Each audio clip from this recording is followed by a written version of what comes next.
આકાશવાણી સમાચાર સોનલ પરમાર વાંચે છે. સૌપ્રથમ મુખ્ય સમાચાર. પાંચમા તબક્કામાં 49 બેઠકો ઉપર થઈ રહ્યું છે શાંતિપૂર્ણ મતદાન. સવારના 11 વાગ્યા સુધીમાં સરેરાશ 23.66% મતદાન. ઓડિશાની વિધાનસભા માટે 21% મતદાન.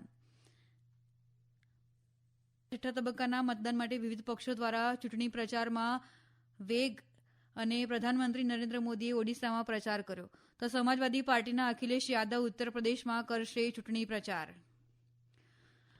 પ્રધાનમંત્રી નરેન્દ્ર મોદીએ દૂરદર્શનને આપેલા ઇન્ટરવ્યુમાં કહ્યું, દેશની મહિલા અર્થવ્યવસ્થાને બદલવાની ક્ષમતા ધરાવે છે. ઈરાનના રાષ્ટ્રપતિ અને વિદેશમંત્રી સહિત તમામના હેલિકોપ્ટર દુર્ઘટનામાં મોત. પ્રધાનમંત્રી મોદીએ શોક વ્યક્ત કર્યો. દેશના અનેક રાજ્યોમાં તીવ્ર ગરમીનું મોજું.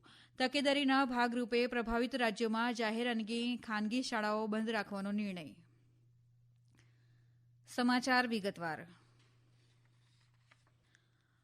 લોકસભાની ચૂંટણીના પાંચમા તબક્કામાં સવારના 11 વાગ્યા સુધીમાં અંદાજે 24% મતદાન થયું હોવાના પ્રાથમિક અહેવાલ સાંપડી રહ્યા છે. મતદાનનો આરંભ સવારે 7 વાગ્યે થઈ ગયો હતો. શાંતિપૂર્ણ રીતે આજે શરૂ થયેલા મતદાનમાં 8 રાજ્યો અને 1 કેન્દ્ર શાસિત પ્રદેશોની 49 સંસદીય બેઠકો સામેલ છે, જ્યારે ઓડિશા વિધાનસભાના 35 વિધાનસભા મતવિસ્તારો માટે અત્યાર સુધીમાં 21% જેટલું મતદાન થયું હોવાના અહેવાલ છે.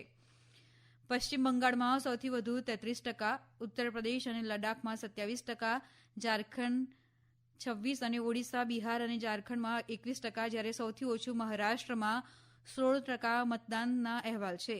બીજી તરફ આરામદાયક અને સુરક્ષિત વાતાવરણમાં મતદાન થાય તે માટે મતદારો માટે જરૂરી સુવિધા કરવામાં આવી છે. પાંચમા તબક્કામાં 8 રાજ્યો, કેન્દ્રશાસિત પ્રદેશો પર મતદાન થઈ રહ્યું છે. તેમાં બિહાર, જમ્મુ કાશ્મીર, લદ્દાખ, ઝારખંડ, મહારાષ્ટ્ર, ઓડિશા, ઉત્તર પ્રદેશ અને પશ્ચિમ બંગાળ. આ તબક્કામાં મુંબઈ, થાણે, લખનૌ જેવા શહેરોમાં મતદાન શરૂ થયું છે. સલામતીની સઘન વ્યવસ્થા વચ્ચે આ મતદાન ચાલુ છે. લોકસભાની ચૂંટણીના છઠ્ઠા અને સાતમા તબક્કા માટે પ્રચારમાં તેજી આવી છે.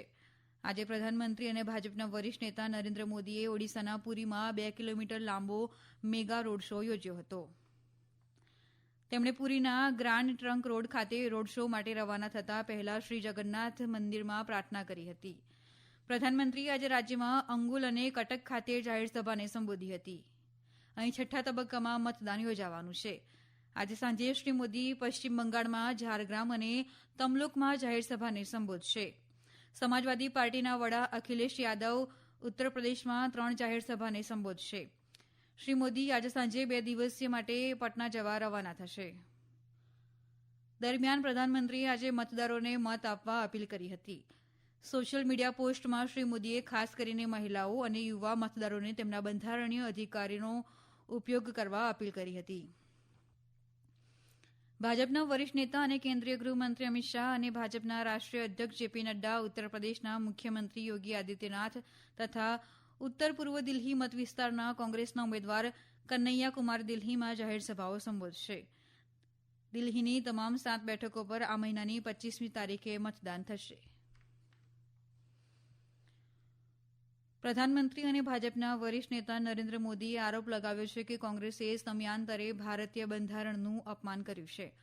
દૂરદર્શન સમાચાર સાથેની એક મુલાકાતમાં શ્રી મોદીએ કહ્યું, તેઓ બાબા સાહેબ આંબેડકર અને બંધારણ સભાના સભ્યો માટે આદર ધરાવે છે, જેમણે એવું બંધારણ ઘડ્યું કે એક ચા વેચનારને પ્રધાનમંત્રી બનવાની તક આપી. તેમણે કહ્યું કે તેમના માટે બંધારણ સરકાર ચલાવવા માટે માર્ગદર્શક છે. શ્રી મોદીએ કહ્યું કે ઓડિશા, ઝારખંડ, બિહાર, બંગાળ અને પૂર્વી ઉત્તર પ્રદેશ જેવા દેશનો પૂર્વી ભાગ દેશનું ગ્રોથ એન્જિન બનશે. તેમણે કહ્યું કે આજે ભારતની નારી શક્તિની ક્ષમતા સતત વધી રહી છે અને તેમની પાસે અર્થવ્યવસ્થાને સંપૂર્ણ રીતે બદલવાની ક્ષમતા છે.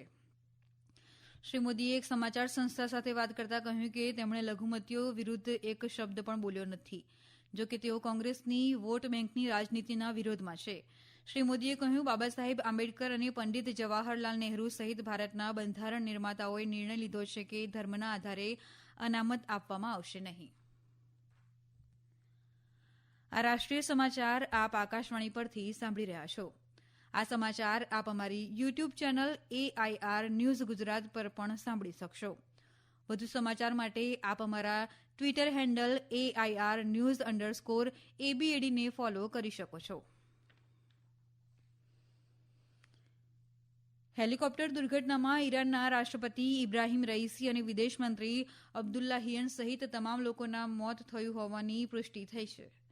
ઈરાનના સરકારી ટીવીએ જણાવ્યું કે રાષ્ટ્રપતિ રઈસી અને ઈરાનના વિદેશ મંત્રી હુસૈન અમીર અબ્દુલ્લાહિયનને લઈ જઈ રહેલું હેલિકોપ્ટર દુર્ઘટનાગ્રસ્ત બન્યું હતું.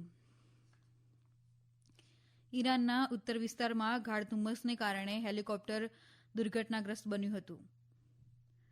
રાષ્ટ્રપતિ રઈસી અઝરબૈજાનની મુલાકાત બાદ ઈરાન પરત ફરી રહ્યા હતા ત્યારે આ દુર્ઘટના ઘટી હતી.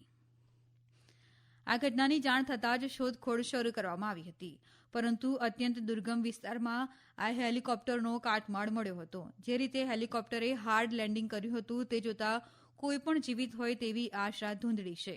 જોકે ગાઢ ધુમ્મસને કારણે શોધખોળ અભિયાનમાં પણ અનેક મુશ્કેલી સર્જાઈ હતી, પરંતુ ત્યારબાદ ભારે જહેમત બાદ દુર્ઘટના સ્થળની જાણકારી મળી હતી.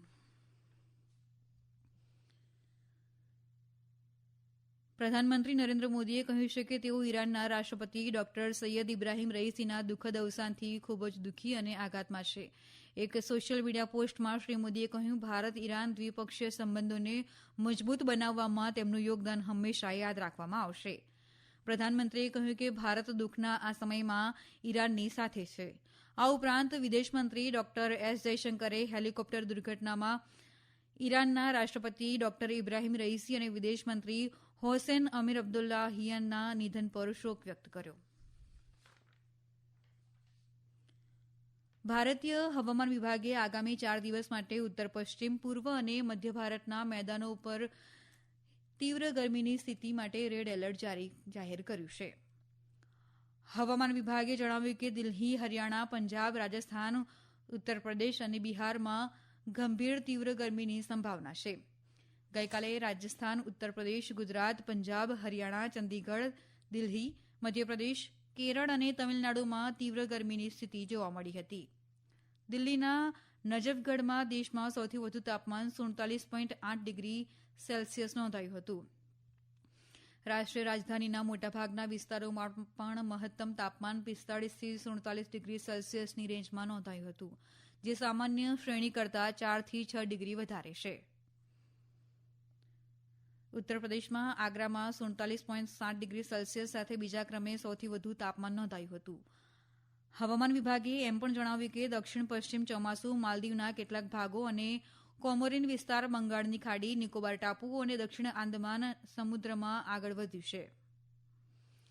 ઉલ્લેખનીય છે કે બુધવાર સુધી દક્ષિણ દ્વીપકલ્પ ભારતમાં ભારે વરસાદની સંભાવના છે. હિમાલયન વિસ્તાર, પશ્ચિમ બંગાળ, સિક્કિમ, આસામ અને મેઘાલયમાં સમાન સ્થિતિ પ્રવર્તે તેવી સંભાવના છે. બુધવારની આસપાસ દક્ષિણ પશ્ચિમ બંગાળની ખાડીમાં લો પ્રેશર વિસ્તાર સર્જાય તેવી શક્યતા છે. દેશમાં તીવ્ર ગરમીની સ્થિતિને ધ્યાનમાં રાખીને ઉત્તર પ્રદેશના ગાઝિયાબાદ અને નોઈડા સહિત કેટલાક રાજ્યોમાં નર્સરીથી ધોરણ 8 સુધીના શાળાના વર્ગો બંધ કરવામાં આવ્યા છે.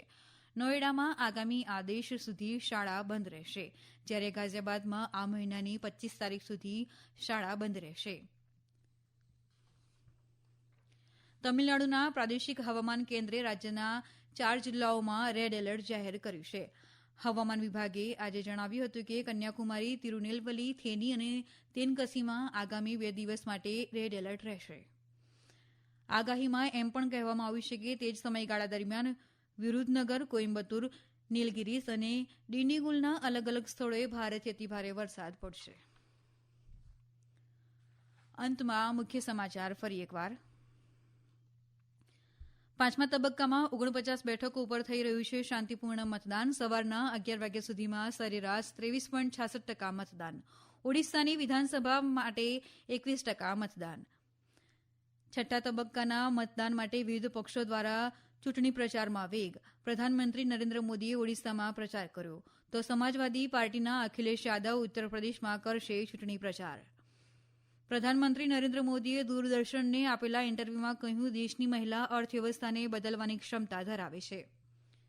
ઈરાનના રાષ્ટ્રપતિ અને વિદેશમંત્રી સહિત તમામના હેલિકોપ્ટર દુર્ઘટનામાં મોત. પ્રધાનમંત્રી મોદીએ શોક વ્યક્ત કર્યો. આકાશવાણી પરથી સમાચાર પૂરા થયા.